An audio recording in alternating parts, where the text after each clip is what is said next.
I'm that girl no matter what my living situation is or what I go through.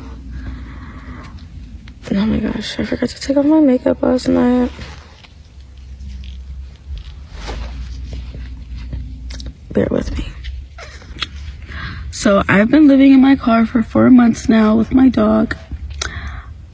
I am not really feeling like too bad about it. Some days are more annoying than others.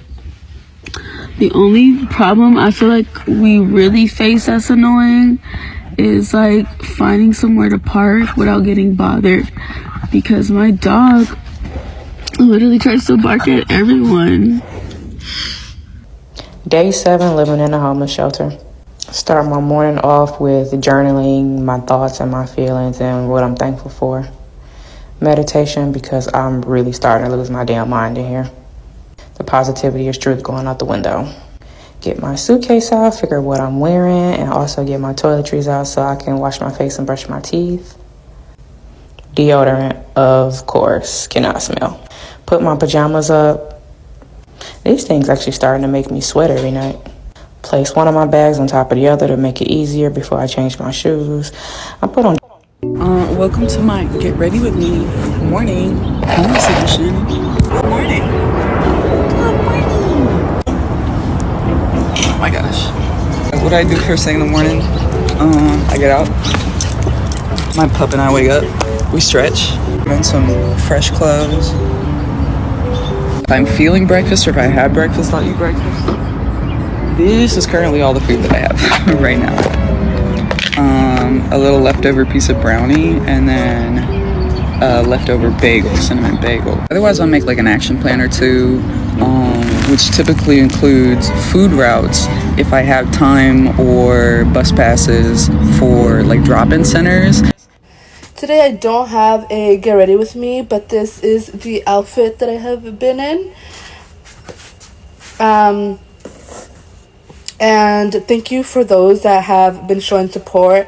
Currently I have 22K, and I've really, my page has grown so much, and I really want to put out there that I really appreciate everyone for showing the support that they have been ever since I started my TikTok as a homeless woman. And if you have seen the parts where I explain, how I ended up homeless, then you understand. But being moved and kicked out of every room that you try to rent out after like the first to second week of moving in, like, it really sucks. Like, being in that situation is not easy. As you can see, the sun is going down, and I'm fearing for my own life. As you can see, the sun is going down, and I'm fearing for my own life. Tell you what, I'm pretty fucking adaptable. All right, I don't mind. I can live in some strange places. Current place that I'm living at right now. An attic. I'm not supposed to be here. It's cool. I'm gonna post this whenever I'm no longer here. But anyway, but it's cool though. Like I'm pretty. I can set up. I can create a little environment for. I wanna talk on a flop. Okay, she wanna talk on a pop. I wanna talk on a flop. What's going on? How you doing? I'm good. My name is ATM Reed from All Time Media. What's your name? Ava. What is it? Ava. Ava, nice to meet you, Ava. Nice to meet you. Okay. Where you from? Atlantic City. Oh, you from out here? Yeah. We in the AC right now, by the beaches. You know what's up. Tell me about yourself, Ava. How was your upbringing? How was growing up for Ava? Well, I grew up I was born in the Dominican Republic. Dior. I came here when I was 6. All right. I went to military school. I graduated at 16, started dancing at 18. Mm-hmm. And I started being out here when I was 21. Okay. All right. Do you got somewhere to lay your head? Huh? Do you have somewhere to lay your head? A place to call home? I mean, not a place to call home, but I got somewhere. I always make sure that somewhere I could, To go, yeah. Nah, this team's homeless. Hello, are you homeless? Yes. Well, you're so pretty. Can I get your number? Well, you know, because you're homeless, does that mean you're dirty? I'll put this here. And now we're gonna smoke. You know, when the first time I met you, you was in rehab, and you was rehabbing. You was telling me about your sobriety and you getting yourself together. What rehab? Modern? When you was down there on Madison Street, that's when I first met you. And I stopped you and I was telling you how beautiful you is. You don't even know. And then you offered me a fucking blowjob and I said no. I'm more concerned about other things. See, ladies and gentlemen, this is what I like to see. Look, man, he helping out this homeless person who's been sleeping on the streets. He finna offer her a warm bed to sleep in. That's all. All right, shalom, shalom. First and foremost, I want to give all praises, glory, and honor to Yahweh, Bahasham, Yahweh Shai, Bahasham, Rachal Kodash. Double honor to the apostles and the elders of Great Millstone who rule well and who teach with much peace and mercy to the hopeful elect. You brothers and you sisters wholeheartedly waiting upon the Lord Yahweh to send his only begotten son Yahweh Shai to deliver us from this captivity. To you I say shalom, shalom. Now this video is going to be entitled hashtag homeless baddies is trending. Hashtag homeless baddies is trending. And you have this surge of quote unquote baddies who are coming out online as being homeless.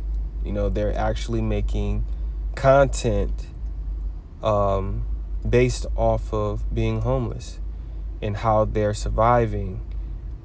Some conditions way worse than others. Some homeless, but they may live with an ex, or they may live with their current man, but they don't actually stay there because, you know, they might have got kicked out of their original place. Let's say their parents kicked them out for being whores, etc. So now they're trying to squat at their man's place, you know, and you know they don't want them there. I seen one chick, you know, I got a Lord willing not make this compilation of videos in the beginning of the clip. But yeah, you have one lady living in a dog kennel. Some living in abandoned buildings. A lot of these women are living in their cars. A lot of these women are living in their cars. You know, that's why you walk past somebody's car at Target or Walmart, you know, whatever, and you maybe take a peek inside and you see a whole bunch of shit in their car. You see clothes, shoes, you know, garbage, you name it. Everything up under the sun is in these cars because a lot of these homeless women are living in their cars. And this is a part of prophecy. The Heavenly Father, who is the God of the Hebrews, Yahweh, right, through his only begotten son, Yahweh Shai, has given us a vision, a prophecy that very, very soon, well, right now, women who are proud will be faced with these different trials, tribulations, and homelessness is one of those things, because women are proud, right? They're proud of their hair, they're proud of their beauty. You see, they're proud of the fact that they can get attention instantly, right? Like there's this one chick, she got a fat little something back there. You know, face ain't much, but she's not ugly. But she's homeless, and her content is based off of showing that peach. You know, she put some nice tight blue jeans on. She turn around and give the camera, you know, or the people what they want to see, right? And a lot of these women are resorting to exposing themselves, exposing their bodies, right? Selling their bodies to what? To survive. So I want to start here first, because in these last days, a man of the Lord is going to be very precious, right? You have a lot of women still shouting and screaming that I don't need no man. I don't need no man. However, you're lonely, you can't pay bills, and you live in your car, or you live in a dog kennel, but you don't need a man. You women want to be so-called strong and independent so badly that you would rather live on the streets than to be in submission under a good man. And this is why Yahweh Shem Yahushai is going to show you. You thought you didn't need a man, but you will need a man. Because right now, society's still, kind of moving. You can go to your grocery store, grab something to eat. You can go to your favorite movie theater, catch a movie. You can go, to the park and all these different things. You can do these things. However, there's about to be a time where things are it's going to get way worse. This place is about to get a squeeze. When you squeeze something, it starts to, drain the liquids from within. And after something is done squeezing, you really don't have much left, right? The juice, everything that was within the content, it begins to leak out. So right now, America, Babylon the Great is being squozed by the plagues of Yahweh Ba'Shem Yahushai. There's still a little bit of juice left. There's still a little bit of functionality within this place. But once the Heavenly Father's done fully squeezing this place, America, Babylon the Great, hey, you're going to be so fucking through.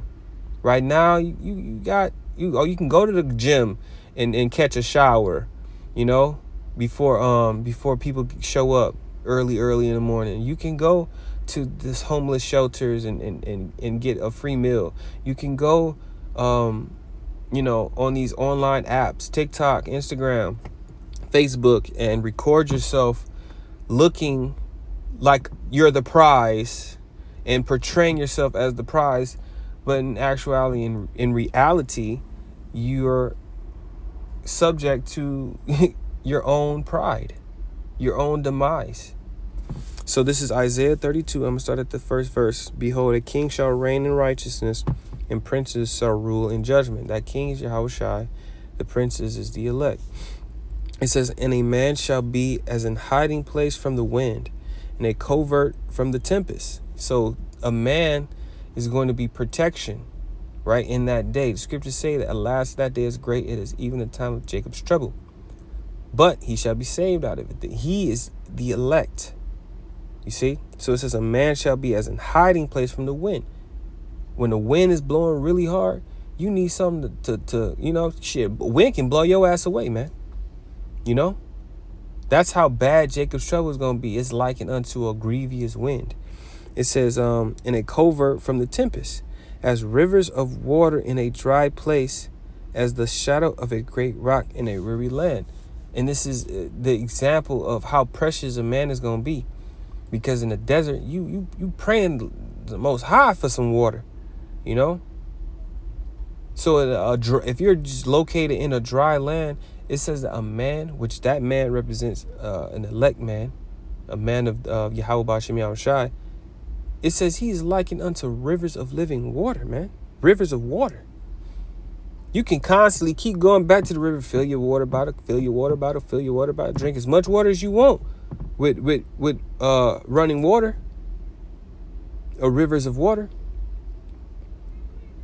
So it's going to be a consistent supply of protection and of sustenance. You see? So Yahweh Ba'Shem Yahushai is about to really show the difference between, the ones who are serving him in truth and sincerity and those who are not. And you women are going to realize who the true high value man is on the earth. Right? Now let's go to Isaiah 13 and 12. It says, I will make a man more precious than fine gold, even a man than the golden wedge of Ophir. So this man is talking about an Israelite man. He said, I will make a man more precious than fine gold. Fine gold is hard to come by. You don't just walk up and down the street and find some polished gold unless somebody dropped it or, whatever the case may be. No, gold has to be purified. It has to be molded. It has to be shined. You see? And then it can be displayed as that fine gold. This is why the scriptures say that the Heavenly Father is trying us in the furnace of adversity. Right? We're catching hell now. We go through things now to be built up, to be cleansed, and to be molded to the image that Yahweh Ba'Shem Shai wants us to be in. So when that time comes, we're going to be likened unto fine gold, man. Right? So let's go to Isaiah chapter 3 and verse 16. It says, moreover, the Lord Yahweh said, because the daughters of Zion are haughty and walk with stretched forth necks and wanton eyes, walking and mincing as they go, and making a tinkling with their feet. This is the pride of the Israelite woman. You see? The wanton. It says they walk with stretched forth necks. You know what a woman look like when she stretch her neck forward. Like I don't even see you. Like I'm walking through you, past you. You know? Why? Because they don't need a man. And when they say I don't need a man, they're right. Within this society, women do not need men. They got these systems and they got these benefits, these welfare programs, these housing programs. They can call the police on you. You're always the enemy. You're always the aggressor. You know? And then women are crying online talking about, why do men not talk to us anymore? They don't approach us at the gym anymore. Why can't we find good men? Because you scared them all away. You thought feminism was cute. You thought rejecting men so you can feel better about yourself was a accomplishment. But now, after rejecting hundreds and hundreds and hundreds of good men, so-called good men, you're left with Pookie, Ray, and Tyrone. They just beat your back down, give you a baby, and make you a single mother. And now you walking around with 2 or 3 kids, about 2 or 3 different men, talking about where all the good men at. Well, you rejected them all. Verse 17, it says, therefore the Lord will smite with the scab the crown of the head of the daughters of Zion, and the Lord will discover their secret parts. This is why specifically the Israelite woman, Eve, right, Judite woman, has bald head. You know, it's a curse from the Lord because Judah is the head tribe. It says, in that day the Lord will take away the bravery of their tinkling ornaments about their feet and their calls and their round tires like the moon, the chains and the bracelets and the mufflers, the bonnets and the ornaments of the legs. Like what other nation on the earth walk around in public with bonnets on their head? You can't tell me this ain't talking about the so-called nigga woman, man.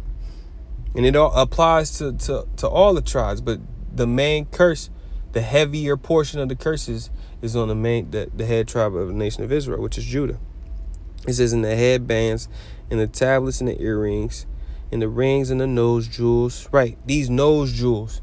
These women got all these different piercings, and these septum rings, and all this shit in their face.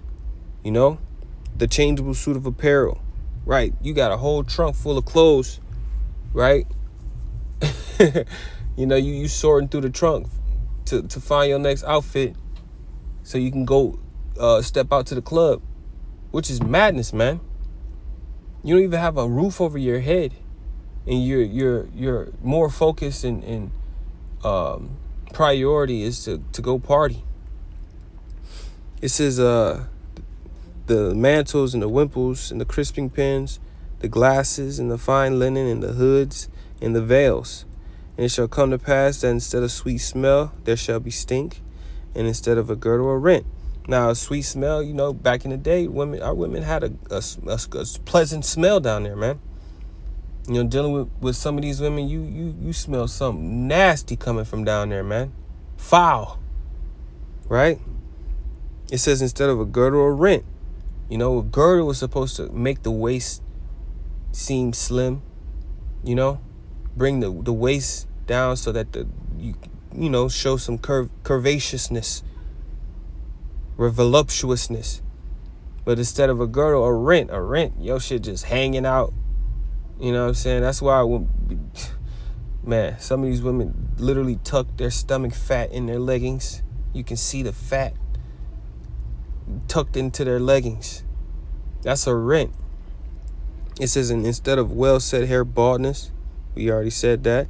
And instead of a stomacher, a girding of sackcloth, and burning instead of beauty. And this is why a lot of the women jacked up in the face, man. It says, thy men shall fall by the sword, and thy mighty in the war. You see, so a lot of these men, oh yeah, my boyfriend, my man this, my man that. The ones who are boasting and using men in general, because a lot of these women don't, hey, thou hast had 5 husbands. A lot of these women ain't claiming no real man. They got meal number 5. They got rent number 2. You know, they got nails number 3. They got all these men in their phones, and a lot of these men are just supporting their lifestyles. But the Lord is shifting the spirit. These men are supporting these women no more. This lesson is based off of the video Elder Apostle Tahar had posted. This dude said, why are all these baddies homeless? By Destro something. Destro Express, I think it was. I'm not sure, but Elder Apostle Tahar did a quick response on the video. And you know, a lot of these men are supporting these women's lifestyles. They're not going to be supporting their lifestyles anymore because they can't afford it, you know. So it says, her gates shall lament and mourn, and she being desolate shall shit upon the ground. So a lot of these women, they're about to get judged, bro. Isaiah 4:1, it says, in that day 7 women shall take hold of one man. Right, because all this shit, they're losing all of their garments, the jewels, the tinkling ornaments, you know, the well-set hair, this, that, and the 4th and the 5th. They lost everything. Right? They're being made desolate. They're being stripped and made bare. So when all hell's breaking loose, you have no protection. You just sleeping in the car ain't good enough. Nigga bust through your window and snatch you up. What that boy say? They climbing through your window, snatching your children up. Hide your kids, hide your wife. It's about to get bad out here, man. And in that day 7 women shall take hold of one man, saying, we will eat our own bread and wear our own apparel. Only let us be called by thy name to take away our reproach. And this is happening. We are in the beginning days of Isaiah 4:1. These women are feeling the pressure. Then they're going to feel it even more. And when you go back to Isaiah, which I'm about to do that now real fast. Try to do this quickly because I only got a couple more minutes. Isaiah 32:9, rise up, ye women that are at ease. Hear my voice, ye careless daughters, give ear unto my speech. Many days and years ye shall be troubled, ye careless women. For the vintage shall fail, the gathering shall not come. That's, you know, the grocery stores, these different markets, right? You're not going to have the amenities and things like that. It says, tremble ye women that are at ease, be troubled ye careless ones, strip you, make you bare, gird your sackcloth upon your loins. They shall lament for the teats, for the pleasant fields, and for the fruitful vine. Right? So no more lavish living, man. That lavish baddie lifestyle is over with. You're done. You're done. You're not that guy, pal. Right? They used to think that they were the prize. Men supposed to bow down to us. You know, God is a woman. Well, if God is a woman, why are you find women homeless? You know, pray to your woman God to bestow you upon with a house. You know, with no need of a man. Going back to Isaiah 4:1. And in that day 7 women shall take hold of one man. So, hey, that's why these women are going to be catching mad hell. And it's starting now. It's been started, but it's starting now. This is why we have to be patient, brothers. Yes, it sucks. Yes, we're ready to get up out of here. But they gotta feel it. They gotta feel it, man. They gotta feel it, man. I mean, they gotta feel it so bad to where they just like, you know what? Fuck that. I need a man. They're going to come to that realization. Yahweh Shai is going to make them come to that realization. And it's not going to be pretty. It's not going to be fun. It's not going to feel good. And we're going to reject a lot of them. They're going to come to that realization, and we're going to reject a lot of them still. Call Haloyim La Yahweh Shai. It says, we will eat our own bread and wear our own apparel. Only let us be called by thy name to take away our reproach. And a lot of these women are you know, they don't have children. They're old. What the scriptures or the saying is, they're all counted as old maids, right? Women who have not bared children. So a woman's reproach is taken away when she bears your child. So this whole homeless baddie thing is trending. You know, we're going to continue to see it get worse and worse. Yahweh Shem Yahushai is about to really plague these women. And hey, they're going to come to you, man. Don't be surprised if women start looking at you more, greeting you more. Don't be surprised if they just throwing it at you, man. Don't be surprised. You know, hey, call Lord Yahweh Shem Yahushai. His prophecies is coming to pass. You know, don't be surprised, because Yahweh Shem Yahushai said these things were going to happen, and now we're witnessing it. So I'm going to end it there. I pray this is edifying and faith boosting, giving all praises, glory, and honor again to Yahweh Shem Yahushai, Ba'ashem Rachavadosh. Shalom.